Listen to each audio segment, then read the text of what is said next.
chemical equations, how to balance a chemical equation, and writing the physical states of reactants and products we discussed. So today we will discuss about types of chemical reactions. So before going to the class, please subscribe to Easy Science YouTube channel and click the bell icon so that you will never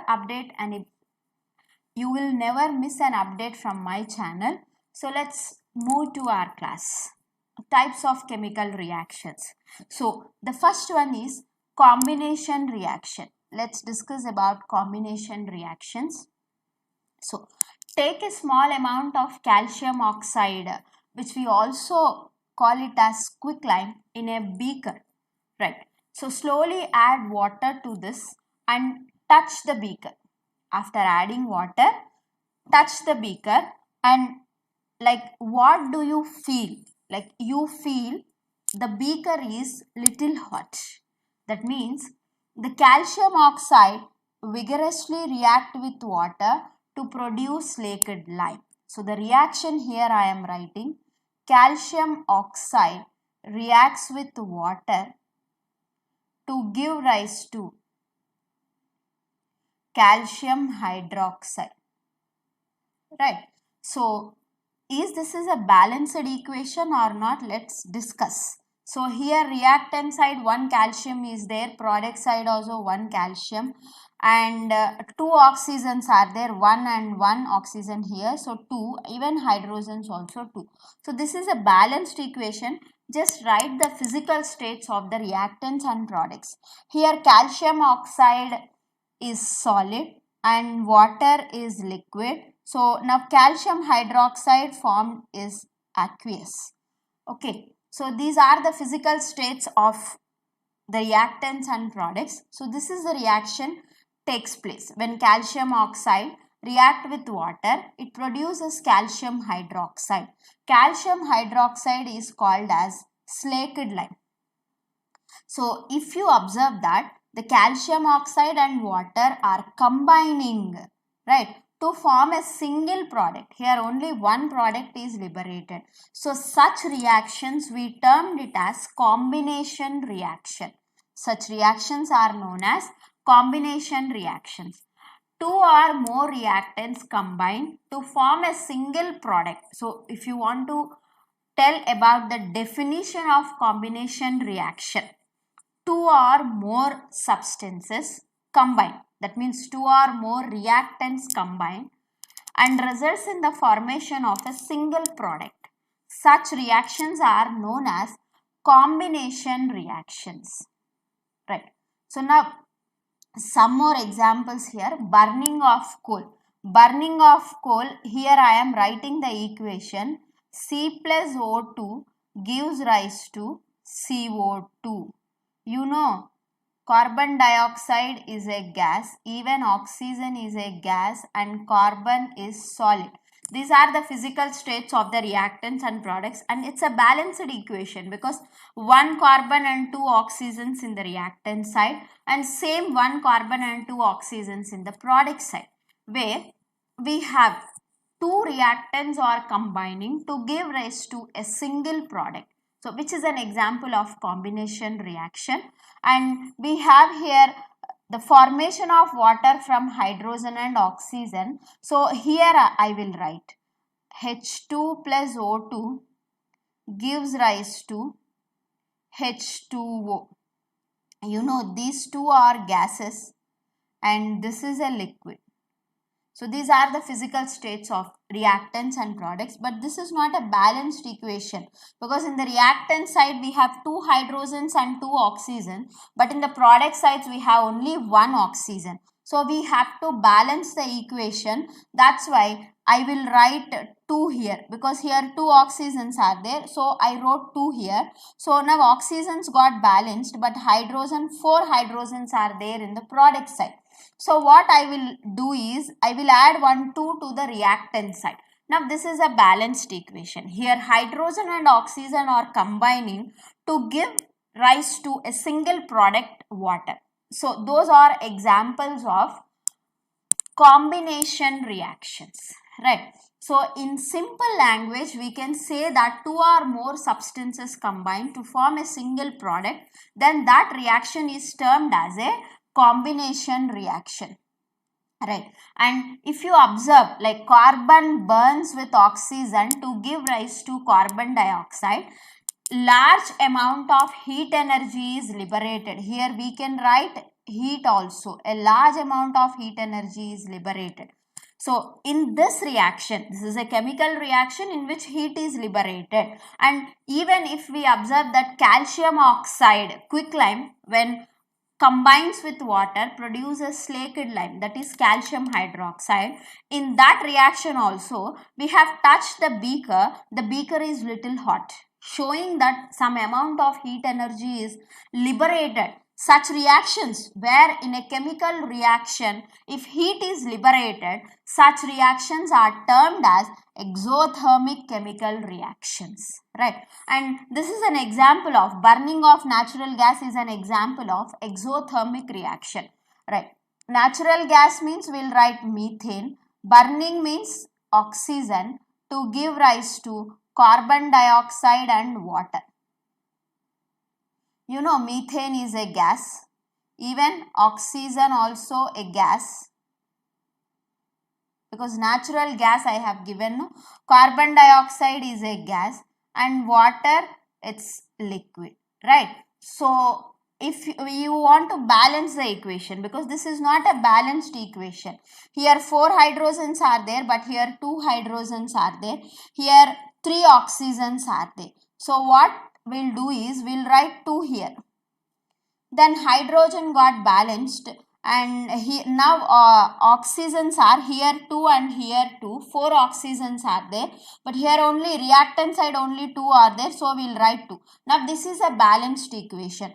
In this reaction also a large amount of heat is liberated. So the reaction, the chemical reaction in which heat is liberated is termed as a exothermic reaction. So all combination reactions are exothermic reaction, because when two or more compounds are combining or elements are combining, molecules are combining to give rise to a single product, some amount of heat energy is liberated. So the liberated energy, as energy is liberated, those reactions are termed as exothermic reaction. So in chemistry, exothermic reactions are denoted by minus Q. Q stands for heat energy. The negative sign indicates that heat energy is liberated. So all combination reactions are exothermic reaction. And do you know that our respiration is also an exothermic process? It's a very common observation that if you keep your hand near the nose while you are breathing out, it is little hot, right? So that means heat is liberated during the process of respiration. So we get energy from where we get our energy? By eating food, right? So after eating, what will happen? The food get digested in our body into simple molecules, and these simple molecules will be break down in the presence of oxygen to give rise to energy. This process we called it as respiration. So I will write the reaction of respiration. In respiration, glucose will be break down in the presence of oxygen. So glucose formula is C6H12O6 plus O2, because that was burning in the presence of oxygen to give rise to carbon dioxide, water, and energy is liberated. As energy is liberated, this is also an exothermic reaction. And balance the chemical equation. Here 6 carbons are there, so I will write 6 here.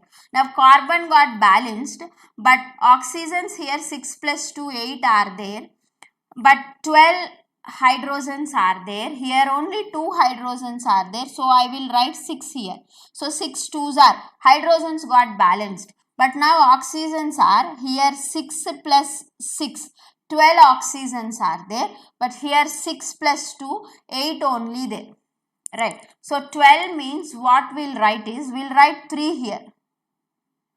If we write 3 here, 3 2s are 6. No, 6 2s are 12, 12 plus 6, 18. 18 means we can write here 6. So 6 2s are 12, 12 plus 6, 18. So reactant side and product side, the number of atoms of carbon, hydrogen and oxygen got balanced. So even the respiration also an example of exothermic reaction. Why respiration is termed as an exothermic reaction? Because energy is liberated. In any reaction, if energy is liberated, that reactions are termed as exothermic reaction. I said always exothermic reactions are represented by minus Q, and this energy we can write like this. It's minus Q, indicating that energy is liberated. Right. Next. So this is the diagrammatic representation of combination reactions where A and B are separate molecules which are combining to give a single product called AB. So this is an example of combination reactions, and remember that all the combination reactions are exothermic reactions. Now the next reaction is decomposition reaction. So here we have an activity in the textbook. Let's discuss about the activity. So take 2 grams of ferrous sulfate.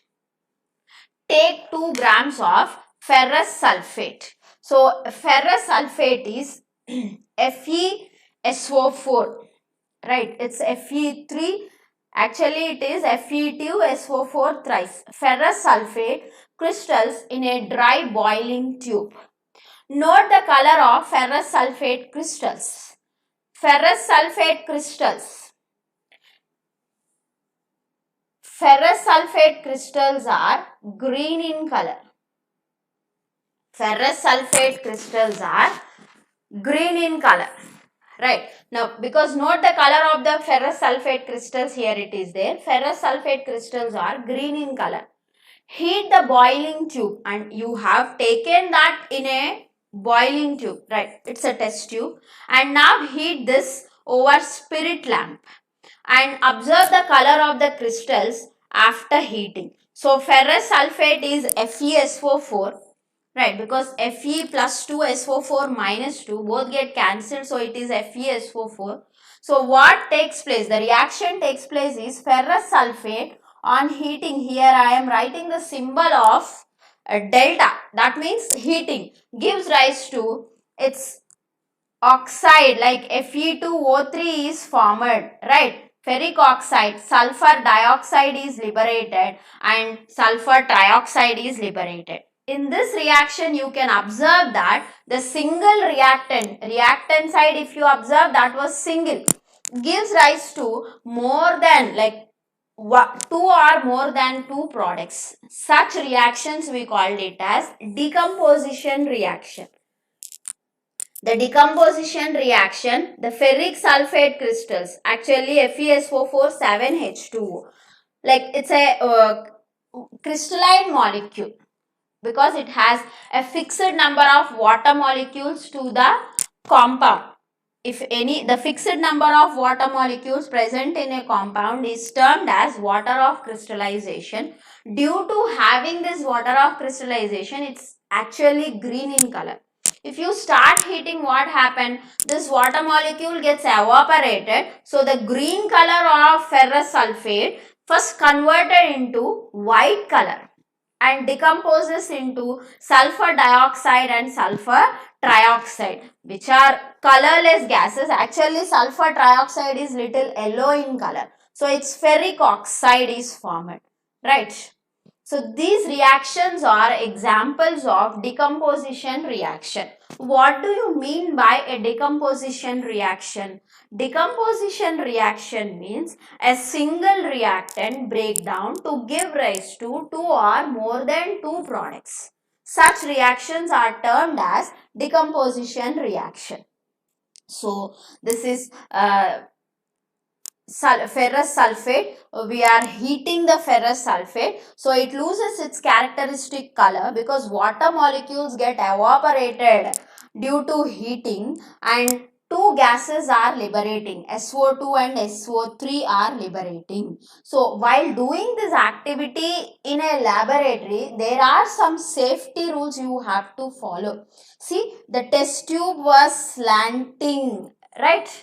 So that is the correct way of holding a test tube, because you should not smell anything directly from the test tube. Maybe some of the gases are toxic gases also. So the point the test tube away from your face. So that was away from your face, and it should not be like towards the neighbors or yourself also. So gas was liberating. What gases are liberating in this activity? Sulfur dioxide and sulfur trioxide gases are liberating. So this reaction is an example of decomposition reaction. And if you observe that decomposition after heating only, decomposition reaction takes place, right? Because here ferrous sulfate crystals you are heating get converted into ferric oxide, right? It gets converted into ferric oxide, sulfur dioxide and sulfur trioxide. That means only after heating this reaction is taking place. That means heat is absorbing. Before the reaction has to be happened, heat is absorbing. Such reactions we called it as endothermic reactions. Let's discuss about some more examples. Now, decomposition of calcium carbonate to calcium oxide and carbon dioxide on heating is an important decomposition reaction which is used in various industries. That is, here I am writing the reaction. CaCO3 on heating gives rise to CaO, calcium oxide, plus carbon dioxide gas is liberated. Here I have given. So calcium oxide is also called as quicklime, and calcium hydroxide, before we discuss, that is flaked lime. So decomposition reaction, like here, if you heat the calcium carbonate, it get converted into calcium oxide and carbon dioxide. Single reactant was decomposing into two products, which is an example of decomposition reaction. And it was carried out by heating. This reaction was carried out by heating. That's why this decomposition reaction is termed as thermal decomposition, because this reaction is taking place after heating. That's why this reaction is known as thermal decomposition. Even the ferrous sulfate, heating of ferrous sulfate, also an example of thermal decomposition. Now, take about 2 grams of lead nitrate powder in a boiling test tube. Next reaction, lead nitrate, and hold the boiling tube with a pair of tongs and heat it over a flame. Now, what do you observe? Note down the change, if any. You will observe that the emission of, see, lead nitrate decomposes on heating, decomposes into lead oxide, nitrogen dioxide, and oxygen is liberated. Actually, the fumes of nitrogen dioxide are brown color. So, when you start heating the test tube, from the test tube you observe brown color fumes are coming out. So, this is also an example of thermal decomposition, because the reaction is taking place after, like by heating.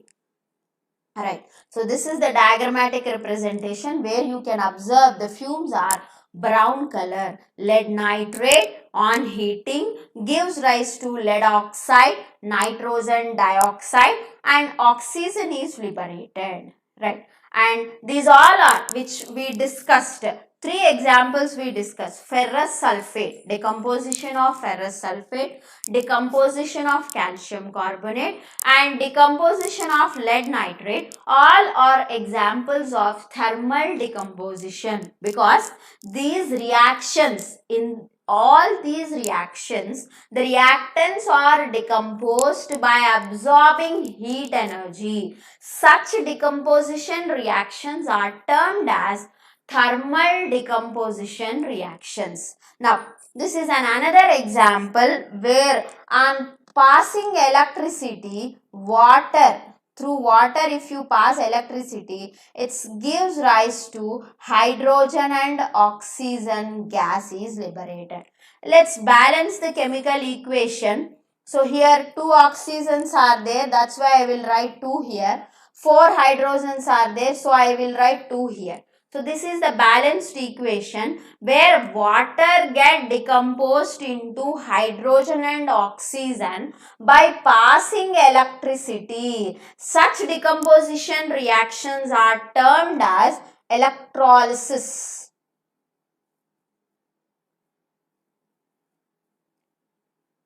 Or we also called it as electrolytic decomposition. By passing electricity, the reactant was decomposed into 2 products. That's why it is called as electrolytic decomposition or electrolysis. Electro, in the presence of electricity, lysis, breakdown. So this is also an example of decomposition, but this is another decomposition reaction, another type of decomposition reaction where decomposition takes place with the help of electricity, right? Next one. So this is one more reaction where silver chloride, actually this is white color, silver chloride is white color. We have taken that in a china dish that was exposed to sunlight, get converted into silver and chlorine, that is dissociates into silver and chlorine. Silver is actually grey color. So this is also a decomposition reaction because one reactant was decomposed into 2 products, which is an example of decomposition reaction, but that was takes place by sunlight. Such reactions are known as, such decomposition reactions are known as photolysis, or else we call it as photolytic decomposition. It's also known as photolytic decomposition.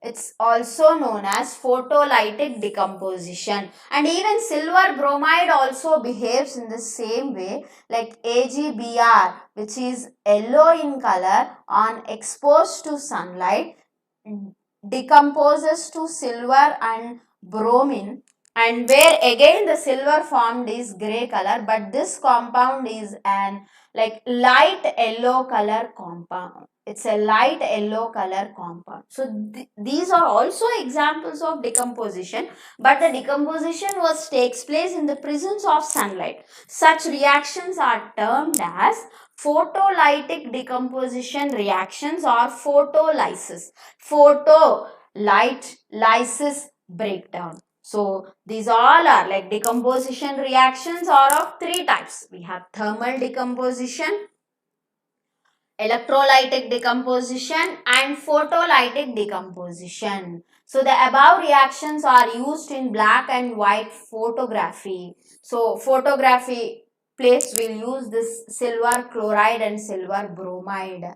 Film, we have previously we are using the film, now photographic film, in that they will use. So we have seen that decomposition requires, see whatever like 3 types of decomposition reactions we observed, like what we observed is some amount of energy is required, the reaction has to be taken place. So that's why these reactions are known as endothermic reactions. And endothermic reactions are, they are accompanied by plus Q plus absorbed. Q stands for energy. So take about 2 grams of barium hydroxide in a test tube. Here I am writing. It's barium hydroxide in a test tube. And ammonium chloride NH4Cl. So what is formed? What are the products formed is, it's barium chloride BaCl2 and ammonium hydroxide is formed NH4OH. So initially they both have mixed, some temperature is there. After the products are formed, the temperature was decreased, showing that this is an what do you feel means temperature has decreased, that is energy is absorbed. So this is an endothermic reaction, right? So now here some questions I have taken. So let's discuss about these questions. A solution of a substance X is used for whitewashing. A solution of a substance X is used for whitewashing. Name the substance X and write its formula. So solution of which solution is used for whitewashing? Calcium oxide solution, quicklime we called it as. So X is calcium oxide, and they are asking to write the reaction of the substance with the water. I said solution, no. So when calcium oxide mixed with water, what will happen? So calcium oxide reacts with water to give rise to calcium hydroxide. This is called quicklime and this is called slaked lime. Slaked lime is used for whitewashing. Now what reaction takes place is calcium hydroxide whitewash.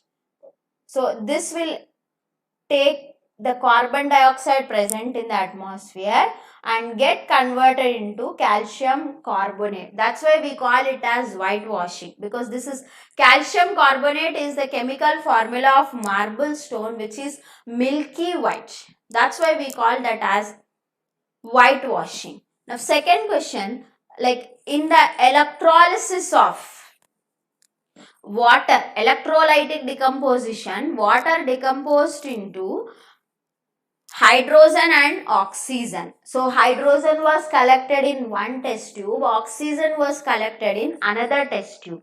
Right. So we observe that the amount of the gas collected in one of the test tube is double the amount collected in the other. What is the reason they are asking? And name the gas which is double is present. Name that gas. See, we already written the equation like water gives rise to hydrogen and oxygen. Previously, I have shown you the balanced equation also. Here, 2 oxygens are there. That's why we will write 2 here. So, 4 hydrogens. So, I will write 2 here. So, H2 is a molecule, O2 is a molecule. Here, 2 H2 molecules are there, but here only 1. So, the ratio of the gas liberated is 2:1. That's why the amount of hydrogen present in the test tube is, one of the test tube is double when compared to the oxygen that was collected in another test tube. So the gas which is present a double amount is known as hydrogen. Right. This is the reason. Right. Next. Now, so we have taken 2 test tubes, and in the 2 test tubes copper sulfate solution I have taken. Right. And I have taken 3 nails I have taken. Right. So I have rubbed with a sandpaper this iron nails, because I want to, like, I should be very sure that there are no impurities. Right. So now what I have done is, I have kept the one of the iron nail in one test tubes. Like I have taken 3 nails. 2 nails I have put in one test tube, and in another test tube I didn't take anything. That is a copper sulfate solution, and I left this test tubes for 20 minutes. After I observed, what I observed is the test tubes in which the iron nails have kept, the color was shaded. You can easily identify that, right? The color was shaded, but in this test tube, so these test tubes are named as A and B. So in the test tube B, the color of the copper sulfate solution was shaded. It's little light. And in test tube A, where I didn't use any iron nails, the color was like, the intensity of the blue color is very sharp. It's dark blue color. So what happens? Even iron nails also. So before putting into this test tube, the color is this one, and after keeping in the test tube which contains copper sulfate, so the iron nail color also has changed, like it was appearing like little brown color, right? So what is the reason for this? See, why does the iron nail become brownish in color and the blue color of the copper solution fade? So here some reaction has taken place when iron nails were dipped in copper sulfate solution. Iron reacts with copper sulfate to give rise to iron sulfate and copper, where iron forms iron sulfate and copper is formed. You know, copper is brown in color actually. So actually it is reddish brown in color. A layer of copper is formed, right? In this reaction, the iron has displaced. Here actually copper sulfate is formed, but after the reaction, iron sulfate is there. That is, iron displaces copper. That's why this reaction is known as displacement reaction, right? Because iron displaces copper and attach it to the sulfate. That's why this reaction is known as displacement reaction. Now, I have a doubt, like if I take ferrous sulfate solution, if I have taken ferrous sulfate solution and I add copper metal, will the same reaction taking place? Like copper displaces iron and form copper sulfate, iron is formed. Will the reverse reaction takes place or not?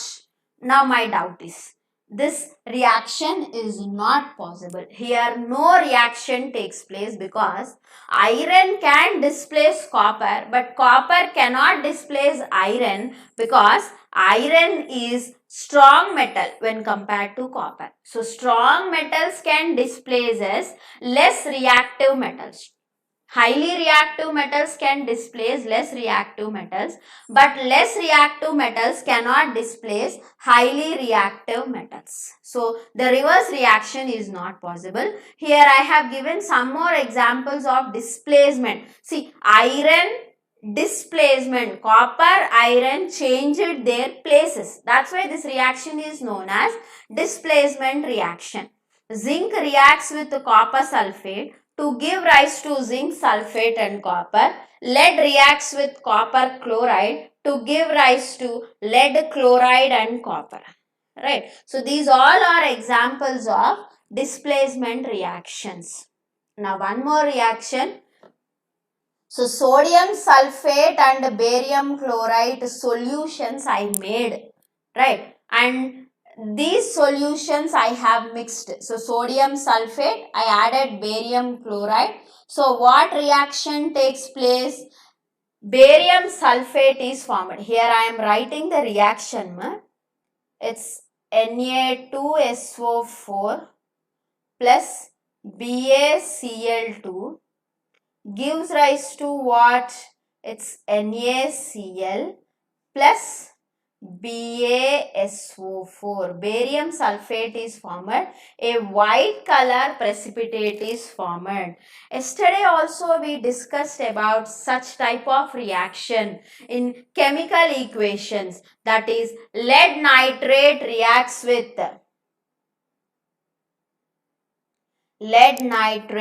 reacts with actually PbNO3 twice it is. Lead nitrate plus potassium iodide gives rise to NO3 twice, gives rise to potassium nitrate KNO3 plus lead iodide is formed. It's PbI2. And I said this is an yellow color substance which is a precipitate. We have observed that the precipitate will be shown with the help of double direction arrow mark. So in the previous reaction, we observed that only one substance have changed its place. But here, sodium combines with chlorine, barium combines with sulfate. Like two substances have changed their places. Such reactions are termed as double displacement reactions. Right. So we observe that a white color substance is formed which is insoluble. So that insoluble substance we called it as precipitate. So in a chemical reaction, if precipitate is formed, that can be shown with the help of a downward direction arrow mark. Right. So what is a precipitate?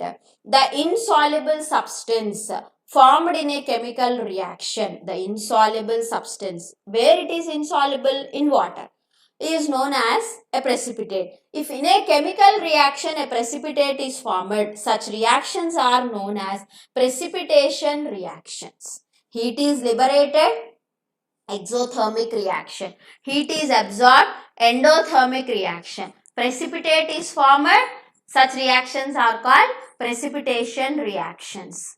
So, the white precipitate of barium sulfate, how it is formed is by the reaction of SO4 and Ba2 plus. SO4 2 minus it is, and it is Ba plus 2. The other product formed is sodium chloride, which remains in the solution because it is soluble in water. Such reactions in which there is an exchange of ions between the reactants are called double displacement reactions. Right. Next we'll discuss about oxidation and reduction reaction. See, copper initially it's brown in color, reacts with oxygen and form copper oxide, which we called it as CuO. So initially it was brown in color, but copper oxide is black in color. So this reaction, the reaction I will write here, copper reacts with oxygen to give rise to copper oxide. Here oxygen was added to copper. Addition of oxygen is known as oxidation reaction. So this is an example of oxidation reaction. Now, one more reaction. If hydrogen gas is passed over the copper oxide, like cupric oxide, then what happens? Copper is formed and water is liberated. The black coating on the surface turns brown as the reverse reaction takes place because copper is formed here. If a substance gains oxygen, here copper gains oxygen, so this is called, it is said to be, which is said to be oxidized? Copper is said to be oxidized. If a substance loses oxygen during a chemical reaction, it is said to be reduced. The copper oxide here, see, the copper oxide is here, copper oxide is losing oxygen. That's why copper oxide get reduced. And here hydrogen get converted into water. That means addition of oxygen takes place and this reaction is known as oxidation. Now if you observe, both oxidation and reduction has taken place in the same reaction. Such reactions are termed as redox reactions. What that reactions are known as? Redox reaction, or they are also called as oxidation and reduction reactions. In a chemical reaction, if oxidation and reduction takes place, such reactions are termed as redox reactions or oxidation reduction reactions. So there are some more examples where like I will show you here. Zinc oxide reacts with carbon to give rise to zinc plus carbon monoxide is formed. Here zinc oxide get reduced to zinc, because removal of oxygen is known as reduction. So reduction takes place. Carbon get converted into carbon monoxide, which we called it as oxidation. So in the same reaction, both oxidation and reduction takes place. So this is an example of redox reaction. And one more is manganese oxide reacts with hydrochloric acid to give rise to manganese chloride. Manganese chloride plus water and chlorine gas is liberated. So here if you observe, manganese oxide reduction takes place because removal of oxygen, right? and hydrochloric acid get converted into water. That means addition of oxygen takes place. So it is an example of oxidation. So in the same reaction, both oxidation and reduction takes place. Such reactions are termed as redox reactions or oxidation and reduction reaction. So this is an example of redox reaction. Right. Next. So what are the effects of oxidation reactions in our everyday life? So one is corrosion. Like if you observe iron articles, initially they were shining if you buy, but after some days, like they are not shining and forms a brown color coating, like it's reddish brown color coating on the iron articles. This process we just commonly called as rusting of iron. Even some other metals also get this tarnished in this manner. Copper and silver. So if you left over copper outside for some days, you observe that a green color coating will be formed on the copper. Right, that we called it as corrosion. These all phenomena are corrosion. And even silver articles were left over. Initially they were shining, but later they turns into black color. So all these are examples of corrosion. When a metal is attacked by substances around it, like such as moisture, oxygen, acids, etc., it is said to be corroded. The metal got corroded, and this process we called it as corrosion. The black coating on the silver and green coating on copper are other examples of corrosion.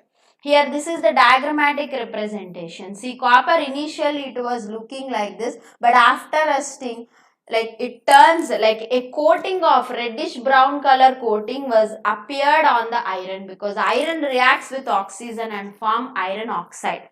Corrosion causes damage to car bodies, bridges, iron railing, ships, and all the objects which are made up of metals, especially those made up of iron.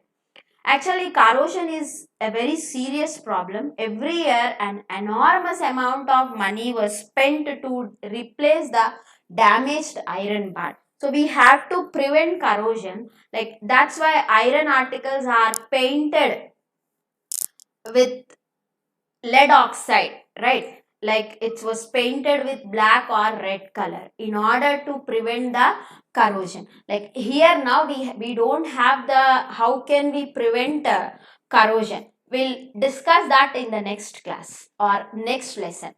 Like this is the diagrammatic representation where silver initially polished and this is tarnished. Copper, the blue color coating formed on the copper, right? The next one is rancidity. Right. If oils or ghee that was left over for longer days, food materials, some peculiar smell is coming out from the food. Like the food substances which contain fat or oil only, we observe this. So what is this? When fats and oils are oxidized, they become rancid and their smell and taste has changed. Usually substances which prevent oxidation.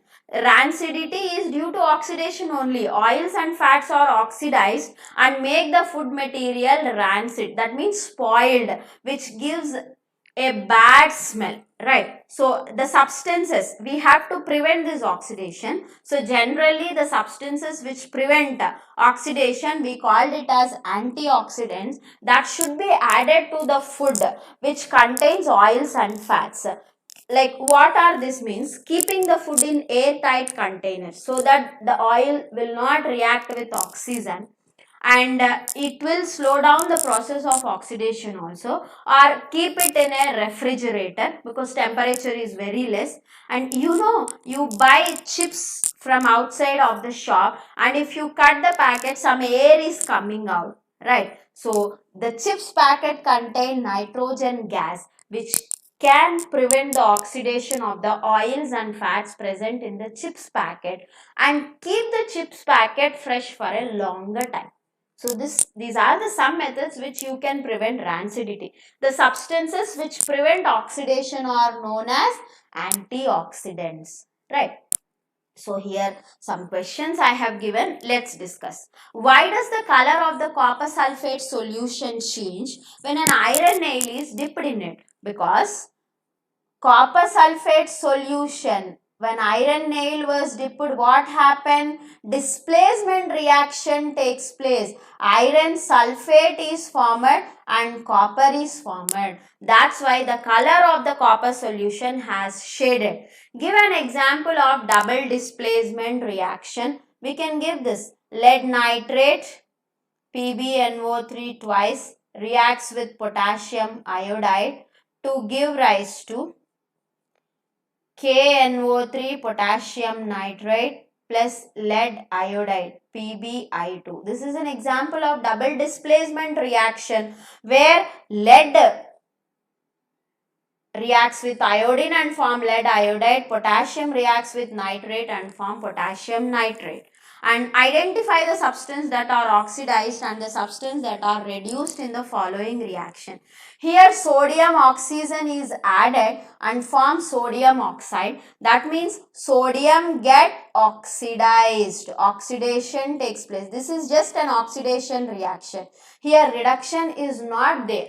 Right. Now this is the reaction which have already done before. Copper oxide get reduced, that is reduction by removal of oxygen. Here hydrogen get oxidized and this is called oxidation. So what get reduced means you have to say copper oxide get reduced to copper, hydrogen get oxidized to water. So this is an example of redox reaction. So this is the end of our lesson where we discussed about different types of chemical reactions, oxidation, reduction reactions, and the effects of the oxidation in our daily life. So I hope you all like the video. If you like the video, please like and share the video.